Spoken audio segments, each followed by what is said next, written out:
Udah naik ya? Oke. Mari Bapak, silakan. Kita bisa mulai teman-teman? Oke? Udah ya? Baik, bismillahirrahmanirrahim. Assalamualaikum warahmatullahi wabarakatuh. Selamat sore Bapak, Ibu, dan rekan-rekan jurnalis yang kami hormati. Terima kasih sudah hadir di ruangan ini. Jadi hari ini kami mengundang Menteri Agama dan juga Kepala Badan BPKH ke gedung KPK dalam kaitan dengan evaluasi penyelenggaraan ibadah haji tahun 2022 dan juga tentu dalam kaitannya kajian haji yang telah KPK lakukan di tahun 2019. Ada beberapa rekomendasi yang kami sampaikan kepada Kementerian Agama dan hampir semua atau secara keseluruhan sebetulnya sudah ditindaklanjuti oleh Kementerian Agama dan juga oleh BPKH. Ada beberapa isu kemudian yang juga kami bahas di dalam pertemuan ini dalam kaitannya dengan penyusunan struktur komponen biaya haji yang akan diterapkan oleh Kementerian Agama untuk penyelenggaraan ibadah haji tahun 2023. Baik, sudah hadir bersama kita sore hari ini pimpinan KPK Bapak Nurul Gufron dan juga tentu saja Menteri Agama Pak Yakut. Terima kasih Bapak sudah hadir dan Kepala Badan Pelaksana BPKH Bapak Fadul Imansyah, terima kasih, dan Deputi Pencegahan KPK Bapak Pahala Nainggolan. Secara lengkap kami akan sampaikan pertemuan kami hari ini dan apa saja yang dibahas di dalam pertemuan tersebut. Sebagai pengantar kami mohon kesediaan Pak Gufron untuk menyampaikan konteks pertemuan kita pada hari ini dan nanti bisa dilanjutkan oleh Pak Menteri selanjutnya dengan Kepala BPKH dan lebih lanjut detail teknis mungkin akan disampaikan oleh Pak Pahala. Kami persilahkan. Bismillahirrahmanirrahim. Assalamualaikum warahmatullahi wabarakatuh. Selamat sore, salam sejahtera untuk kita semua. Om Swastiastu, Namo Buddhaya, salam kebajikan. Salawat wal salam ala Rasulillah.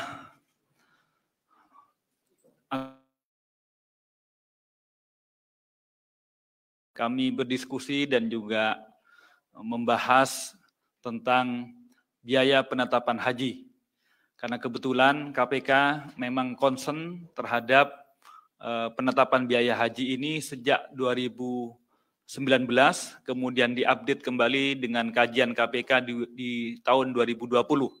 Yang intinya KPK pun memiliki perhatian dan merasa turut bertanggung jawab agar penyelenggaraan ibadah haji ini, penetapan biayanya tentu sesuai dengan efisiensi yang diharapkan dan juga penetapannya kepada masyarakat itu sesuai yang ditentukan. Karena selama ini yang diasumsikan atau dipandang oleh masyarakat, biaya ibadah haji atau yang kita kenal dengan ONH yang besarannya antara 35 sampai mungkin 40 juta.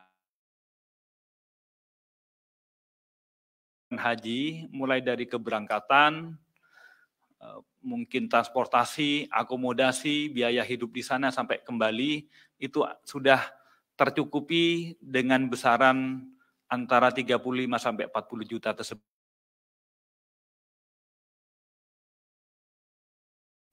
ONH itu yang ditetapkan oleh negara merupakan komponen yang di dalamnya memang ada ONH yang dibebankan kepada masyarakat, pada umat, pada jamaah, tapi juga ada nilai manfaat karena pembayarannya yang kemudian dikelola oleh BPKH dalam tempo yang mungkin puluhan tahun, 10, 20, bahkan 30 tahun, tentu ada nilai manfaatnya.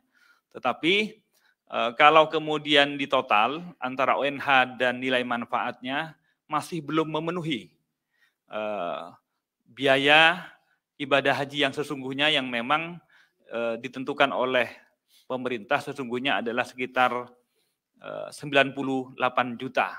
Sehingga ketika Kementerian Agama kemarin mengumumkan rencana ONH di 2023 senilai 69 juta, mungkin masyarakat merasa terkejut.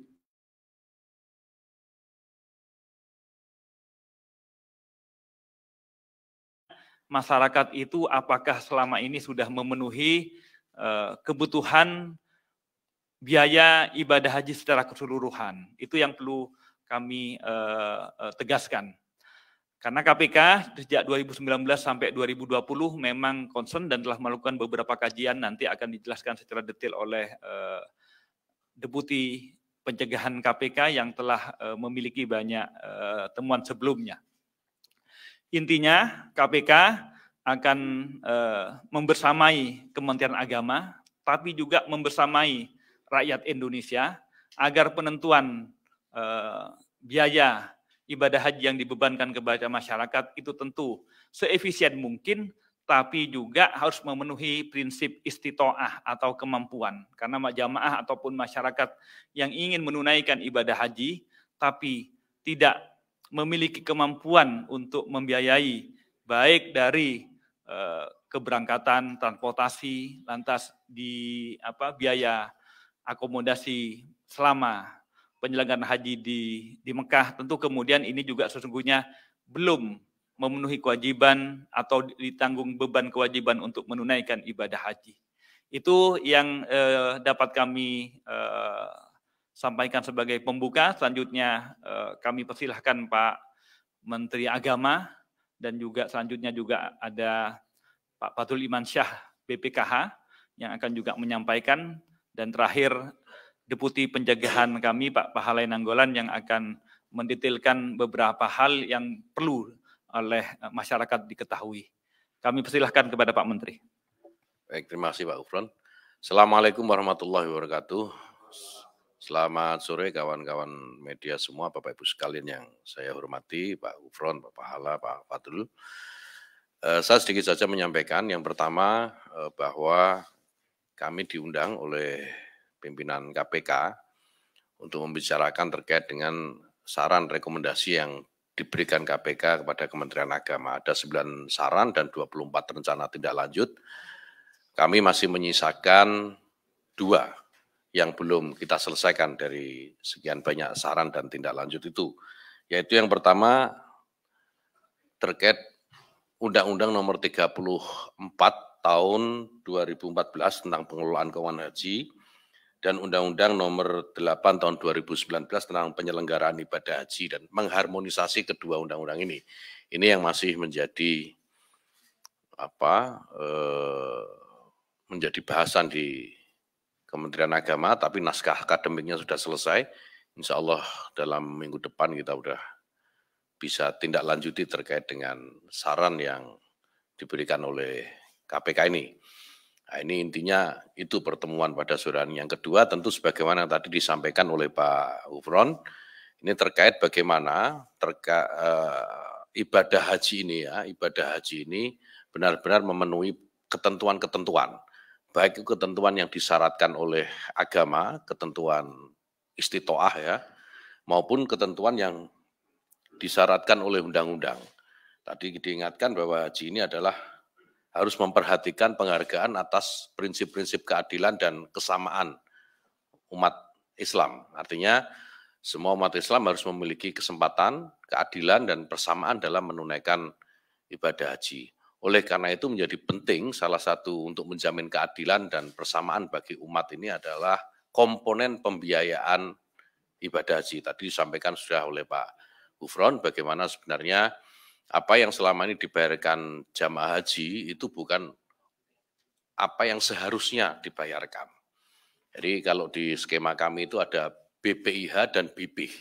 BPIH itu biaya yang harus dikeluarkan untuk perjalanan pembiayaan haji, dan BPIH itu yang dibayarkan oleh calon jamaah. Ini berbeda.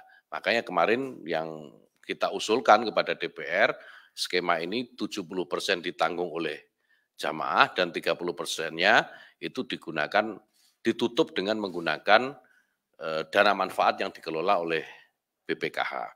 Ini salah satunya tentu ikhtiar untuk menjaga sustainability keuangan haji, agar jamaah haji yang sudah berangkat sekarang dan yang sudah tahun-tahun sebelumnya itu tidak menggerus hak jamaah yang belum berangkat.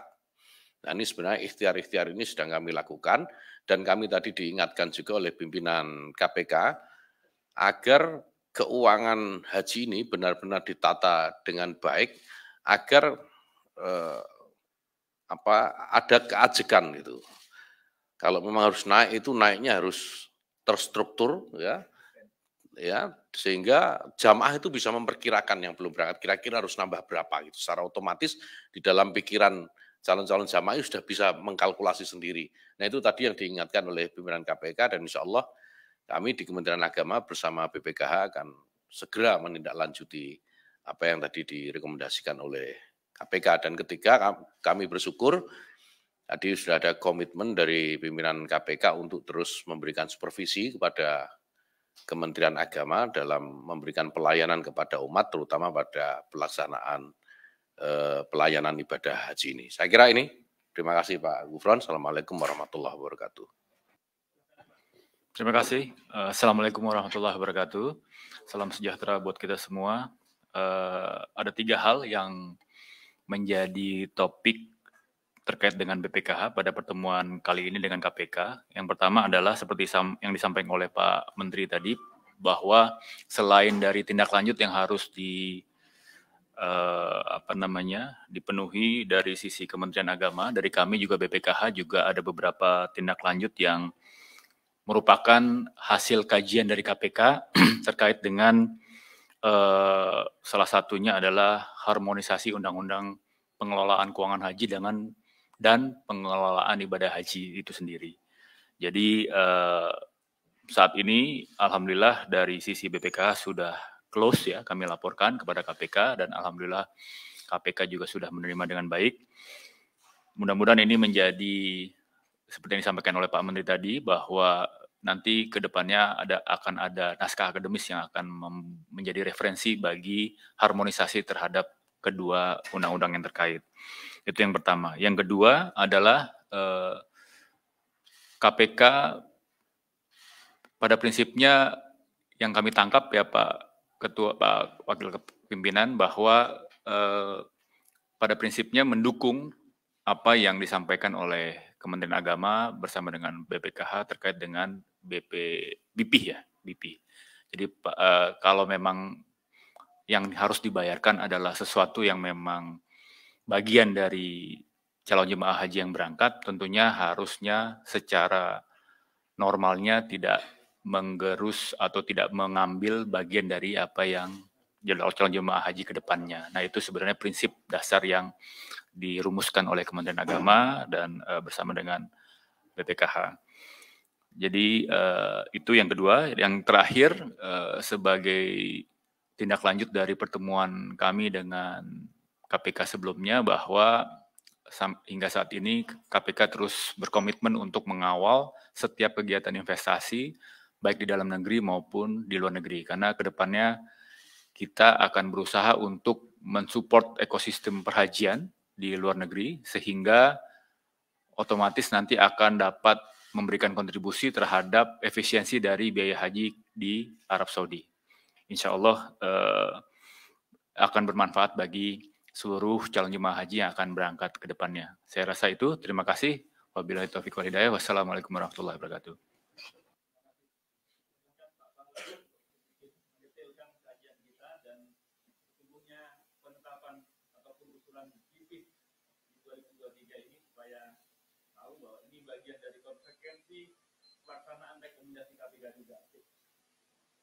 Terima kasih Pak Gufron, Pak Menteri, dan Kepala BPKH. Jadi rekan-rekan media, saya sampaikan yang pertama, KPK melakukan kajian yang terpisah 2019 kepada BPKH untuk pengelolaan dana ini dan kepada penyelenggaraan ibadah haji secara keseluruhan, di mana BPKH juga ada bagiannya di situ.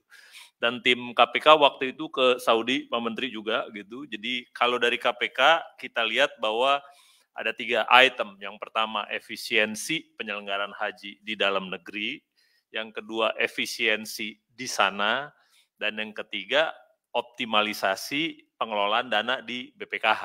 Gitu. Jadi itu 3 yang kita lihat, dan hasil dari kajian kami ada 9 item yang kita temukan gitu ya di penyelenggaraan ibadah haji. Kalau yang BPKH relatif semua sudah dilakukan gitu, dan kita pikir yang lebih penting ke penyelenggaraan ibadah haji. Ada 9 memang yang nyangkut yang belum selesai, ini diregulasi yang di level undang-undang.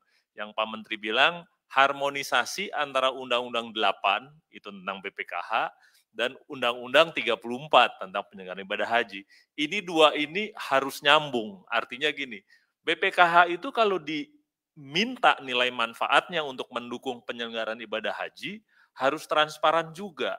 Berapa sebenarnya porsinya yang diminta. Jangan seperti praktek sekarang, pokoknya jemaah harus berangkat dulu. Kalau ada kenaikan, dibicarakan. Ada kepres, kan gitu ya. Nah itu pentingnya undang-undang ini diharmonisasi, supaya ke depan, siapapun menterinya, siapapun BPKH-nya, sudah jelas yang diusulkan 70-30 misalnya begitu. KPK tidak terlibat di angkanya berapa sebenarnya, karena kita pikir itu keputusan dari pemerintah, tapi kalau ada angka yang disebut, begini mekanismenya, maka buat BPKH jelas, buat Kemenak jelas, tapi buat jemaah lebih jelas lagi, yang seperti Pak Menteri bilang, jangan dia kaget tiba-tiba sekarang diusulkan naik hampir 2 kali lipat, semuanya kaget. Nah Bapak Ibu sekalian, yang pertama saya sampaikan, temuan yang belum ditindaklanjuti secara final adalah harmonisasi Undang-Undang 2 ini. Dan ini menjadi banyak kaitannya dengan item-item berikutnya. Nah sekarang naskah akademiknya sudah sampai gitu, dan kita akan lihat terus sampai mana selesainya, karena kita bilang ini menjadi panduan yang secara fundamental untuk penyelenggaraan ibadah haji ke depan. Sekali lagi, siapapun menterinya, siapapun BPKH-nya, gitu, jemaah bisa lihat secara jelas seperti apa. Gitu. Dan yang salah satu contoh yang kita sampaikan tentang efisiensi internal. Temuan kita bilang penetapan petugas haji tidak optimal dan tidak transparan. Untuk dua, terutama petugas pembimbing ibadah haji, gitu ya, baik yang di Arab Saudi, di Kloter, dan tim pembimbing haji daerah. Kita bilang ini beban kerjanya dilihat, sehingga kita tahu berapa orang ini sebenarnya. Yang daerah juga diseleksi, jangan karena ini daerah maka kepala daerah dan keluarganya ikut, gitu kan? Ini yang kita bilang, dan sekarang kita minta Dirjen PHU untuk buat regulasi, dan ini sudah dibuat, gitu. Terima kasih Pak Menteri, karena kita tahu ini pasti dampaknya besar, Pak. Kebiasaan yang bertahun-tahun yang atas dinas ini, Pak, TPHD terutama, tim pembimbing haji daerah ini sekarang sudah diseleksi berdasarkan kompetensinya. Efisiensi di luar yang kita lihat adalah proses penyediaan barang dan jasa haji di Arab Saudi belum memenuhi prinsip pengadaan barang jasa yang di sini. Tapi sekali lagi tadi kita juga dapat pemahaman bahwa kadang-kadang memang susah juga kita di sini dengan di sana itu beda. Dan kalau Pak Gufron bilang ini waktu yang sama jutaan orang datang ke sana. Jadi pilihannya kalau mau ambil nggak mau ya udah. Nah akhirnya ini yang kita soroti. Tapi paling tidak kita minta Dirjen Penyelenggaraan Haji dan Umroh ada dong aplikasinya yang kita bisa lihat Pak. Nah ini udah dibuat namanya Sepakat. Jadi semua pengadaan barang jasa haji itu Bapak Ibu sekalian bisa tanya ke Pak Dirjen apa saja yang dibeli, berapa di aplikasi yang namanya Sepakat. Ini salah satu upaya kita untuk mendorong transparansi di sana. Dan Bapak Ibu sekalian, untuk angkanya kita kasih gambaran di tahun 2022. Kenapa sekali lagi Undang-Undang Harmonisasi ini penting? Di tahun 2022 terbit Kepres 5 tahun 2022 tentang penyelenggaraan ibadah haji. Yang dia sebutlah gitu bahwa besaran yang dibayarkan jemaah secara rata-rata dari embarkasi Aceh sampai Makassar itu 39,8 juta rupiah per orang. Besarannya ditetapkan oleh Kepres 39,8. Waktu itu BPIH penyelenggaraan ibadah haji sekitar 81,7 juta. Jadi dari situ terlihat bahwa proporsi jemaah itu 48% dan proporsi dari BPKH nilai manfaat ini hasil pengelolaan dananya itu sekitar 52% waktu itu. Tapi 2 bulan kemudian terbit Kepres baru karena biaya di Arab meningkat. Oleh karena itu waktu Kepres nomor 8 tahun 2022 dikeluarkan proporsinya jadi berubah. Bahwa dari jemaah tetap 39,8 juta, tapi besaran penyelenggaraan ibadah haji menjadi 98,3 juta. waktu itu diputuskan jemaah tidak menambah apa-apa. Sehingga nilai manfaat yang diambil dari BPKH tadinya hanya 4,2 triliun, karena ada kenaikan di sana jadi 5,4 triliun. Nah, ini ditetapkan dengan Kepres, bereaksi atas situasi saat itu. Akibatnya jemaah hanya menanggung 40% dari biaya perjalanan ibadah haji. Sementara itu BPKH atau nilai manfaat dan dana efisiensi itu menanggung 59 atau hampir 60%. Nah, kondisi ini yang kita bilang kalau diteruskan begini tinggal menunggu waktu kapan maka dana BPKH akan habis nilai manfaatnya. Sekarang hanya 15 triliun kurang lebih nilai manfaat yang ada di BPKH. Kalau terus 60% disubsidi, katakanlah dalam tanda kutip jemaah gitu, maka akan habis. Itu yang BPKH sudah kita minta lakukan kajian sustainabilitas dana haji tahun 2020 dan sudah dilakukan. Sudah kelihatan gambarannya, apalagi Pak Gufron izin mungkin 2039 Pak ya, haji 2 kali. 2027. Haji 2 kali. Nah, itu berarti semakin banyak lagi BPKH harus mengeluarkan dana akumulasi nilai manfaat yang untuk menutup di 40-60. Ini yang sekarang diusulkan menjadi terbalik. Jadi jemaah menanggung 70 gitu, nilai manfaat 30. Kalau 30% ini jelas ada di undang-undang, dari BPKH juga tenang, Pak. Dia tahu gitu, kalau jemaah hajinya dinaikin, sekian saya harus setor nilai manfaat. Dan jangan lupa, nilai manfaat ini bukan punya yang mau berangkat aja, yang nunggu yang lebih banyak. Gitu. Jadi kalau dihabisin sekarang, nanti yang nunggu repot. Oleh karena itu, KPK mendukung dengan syarat efisiensi di dalam negeri, efisiensi di luar negeri, optimalisasi pengelolaan dana haji, dan masyarakat juga pada saat yang sama kita dorong transparansi komposisi biaya. Gitu. Karena 40-60 seperti tahun 2022, kami pastikan bersama BPKH juga kita hitung simulasinya, tidak akan berlangsung lama. Saya pikir itu, terima kasih. Silahkan kembalikan ke Mbak Ipi.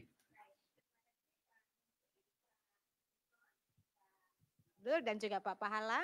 Bapak, Ibu, dan rekan-rekan, kita buka sesi tanya jawab. Untuk kesempatan pertama saya akan berikan untuk teman-teman jurnalis yang mengikuti konferensi pers di ruangan ini, tetapi saya juga mengundang rekan-rekan jurnalis yang mengikuti konvers melalui akun media sosial KPK bisa memanfaatkan fitur yang tersedia. Silakan, ada pertanyaan? Baik, satu aja. Oke, silakan. Nama dan medianya.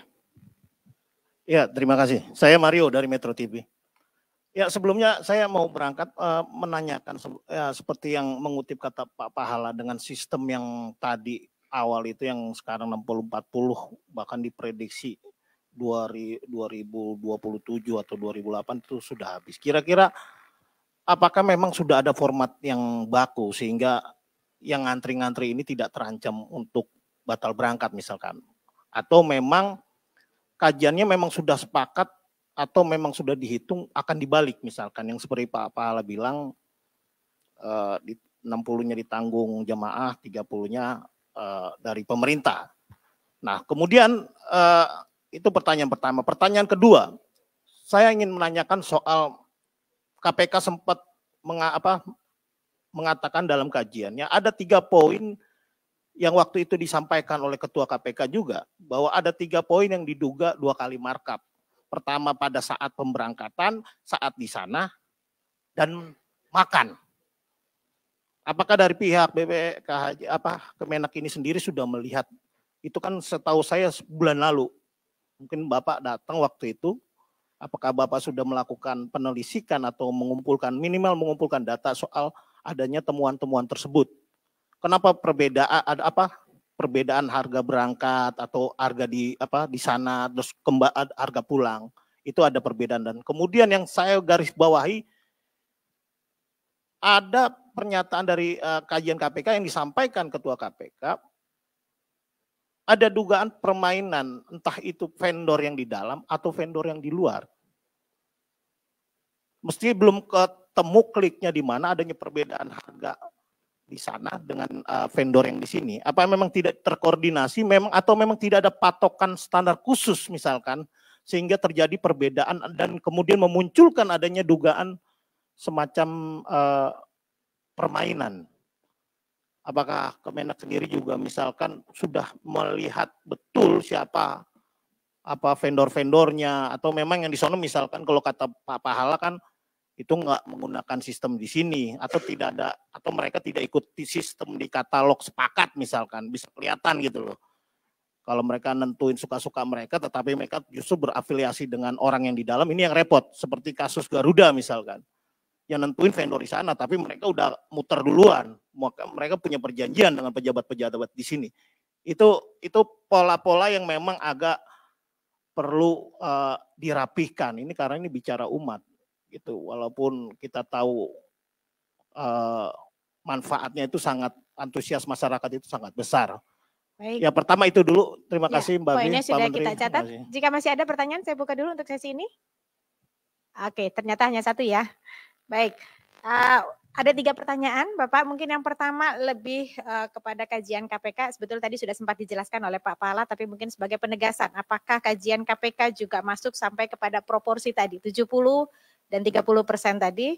Dan 2 pertanyaan berikutnya mungkin izin nanti Pak Menteri boleh memberikan tanggapan dan mungkin bisa ditanggapi juga nanti dari BPKH dan Pak Gufron mungkin terakhir nanti penutup. Silakan Pak Pahala. Mbak Epi, kalau yang 70-30 saya pikir Pak Menteri lebih nih. KPK sekali lagi tidak jatuh ke angka berapa sebenarnya itu dari pemerintah. Saya pikir itu, silakan.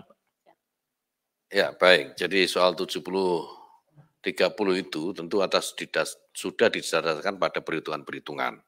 Nah perhitungan-perhitungannya itu nanti Pak Fadlul yang menjelaskan. Saya akan menjelaskan soal dugaan permainan vendor yang tadi ditanyakan oleh Mas Mario itu. Jadi begini, betul bahwa memang kita agak, ya itu, jadi pengadaannya ada di Saudi ya. Nah sekarang untuk meminimalisir agar tadi yang disampaikan Pak Mario tadi supaya pengadaan-pengadaan itu bisa lebih tertib karena yang terkait umat, sekarang kita sudah libatkan dalam pengadaan-pengadaan hotel dan layanan-layanan di sana, inspektorat. Jadi saya minta bukan hanya Dirjen Haji dan Umroh saja yang memproses tender atau pemenuhan pelayanan di sana, tapi juga Irjen kami minta untuk mendampingi. Dan tadi kami juga sampaikan kepada pimpinan KPK, kami akan sangat bersyukur jika proses ini juga kami bisa diberikan supervisi. Nah ini bagian dari komitmen Kementerian Agama untuk menertibkan proses-proses yang mungkin kita tidak ada yang tahu, mungkin membuka celah atau membuka peluang untuk terjadinya kecurangan. Nah saya kira itu ikhtiar yang kami lakukan begitu. Terima kasih. Silakan Bapak.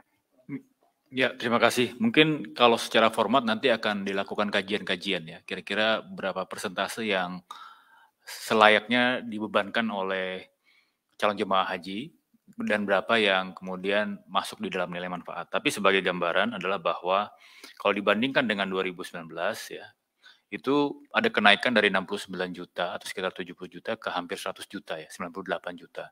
Jadi kira-kira 30%, 30 juta itulah yang sebenarnya kemudian pada waktu 2022 itu yang diputuskan untuk diambil dari nilai manfaat. Tapi ke depannya saya rasa kalau misalnya ini akan dilakukan secara berlanjut gitu ya sampai ke depannya, dikhawatirkan seperti yang disampaikan oleh beberapa kesempatan tadi ya Pak Menteri dan Pak Gufron dan Pak Pahala bahwa ini akan mengambil hak dari calon jemaah haji yang akan datang. Nah, pertanyaan kemudian berapa persentasenya, saya rasa itu kita masih dalam proses bersama Kementerian Agama untuk mengkaji lebih lanjut kira-kira ke depannya. Standar tadi pertanyaan kan standar bakunya kan, format bakunya. Itu akan dilakukan kajian-kajian lebih mendalam lagi ke depannya. Terima kasih. Baik, terima kasih Pak Fadlul. Pak Gufron mungkin ada yang ingin ditambahkan?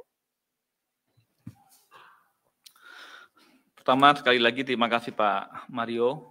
KPK ini memang hadir dan mendampingi Kemenak karena dari beberapa kajian sebelumnya memang banyak beberapa hal yang tidak efisien ya, baik di pengadaan-pengadaan di dalam negeri maupun di luar negeri.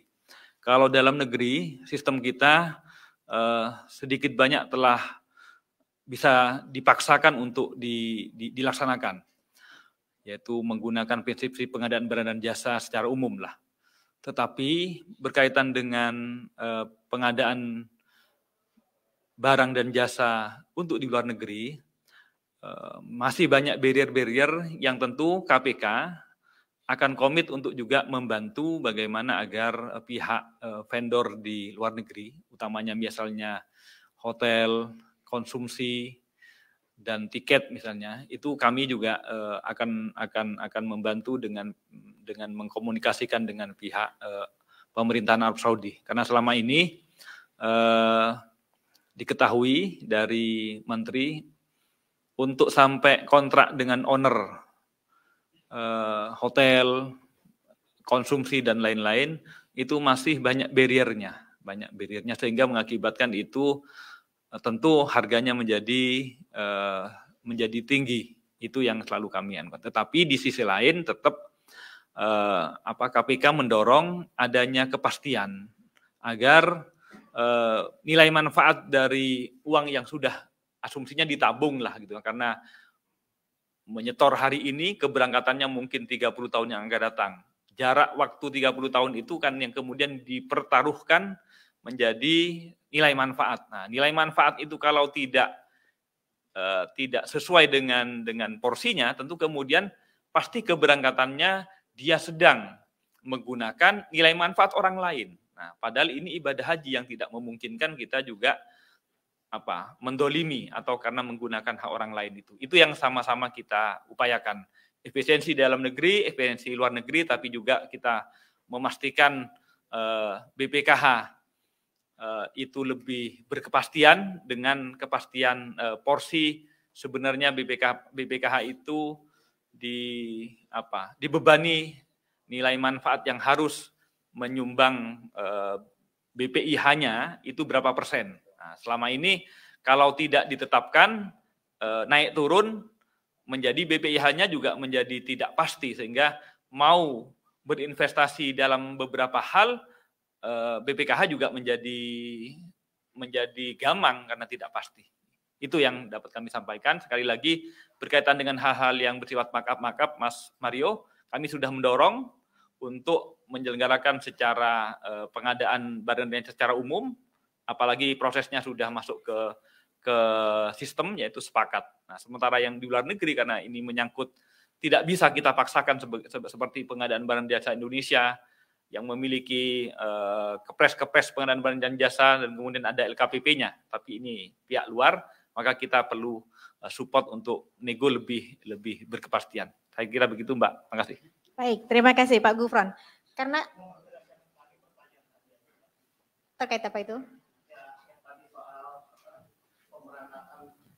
Mohon maaf, mempertegas tadi Pak Gufron mungkin soal pemberangkatan pemulangan itu kan disebut titik poin adanya dugaan korupsi atau markup. Tadi kan Pak Gufron sudah menjawab soal, Pak Menteri juga sudah menjawab soal vendor dan segalanya. Nah, tinggal soal dugaan itu bagaimana untuk tidak terjadi dugaan markup antara pemberangkatan hingga pemulangan tadi. Nah, terus kemudian saya ingin memastikan apakah meminjam bahasa Pak Pahala tadi soal tidak ada lagi pengawasan terkait pengawas haji ini juga. Petugas. Misalkan ya sudah ada nggak pengawasan untuk mengawasi itu? Misalkan jangan sampai hal-hal yang kayak gitu justru kayak di era menteri yang dulu gitu loh. Menterinya berangkat sama anggota DPR, menterinya sama 12 orang. Wah, bendera itu gratis semua tuh, ngeri. Sampai pulang malah dapat kain kiswah gitu kan. Baik. Itu kan kayak gitu. Apakah memang sudah ada, ntar dulu Mbak. Apakah memang situ sudah ada pengawasan untuk hal-hal seperti itu gitu. Ini menjadi kekhawatiran dan tendensi sendiri bagi umat melihat hal-hal yang kayak gitu kok prioritas betul loh pejabat-pejabat misalkan seperti itu. Terima kasih Pak Menteri, Pak Gufron. Ya, tadi kan sudah dijelaskan, kita sudah memberikan rekomendasi dan salah satunya rekomendasi itu agar memberikan kepastian petugas ibadah haji baik pusat maupun daerah itu kriterianya yang jelas. baik petugas ibadah, non-ibadah, kesehatan, dan lain-lain. Itu sudah ada peraturannya. Ketika ada peraturannya, maka kemudian tentu seleksinya juga harus berdasarkan peraturan itu. Jadi itu sudah dilakukan. Tinggal yang tersisa dari 9 rekomendasi KPK itu tinggal harmonisasi peraturan pengelola dana haji dan penyelenggaraan ibadah haji yang itu memang bukan tanggung jawab dan tidak bisa dibebankan hanya kepada pemerintah karena namanya undang-undang, itu harus dengan DPR. Itu yang tersisa. Saya kira mengerti. Baik, terima kasih Pak Gufron. Rekan-rekan jurnalis saya kira cukup ya, sudah lengkap disampaikan oleh para narasumber kita ya.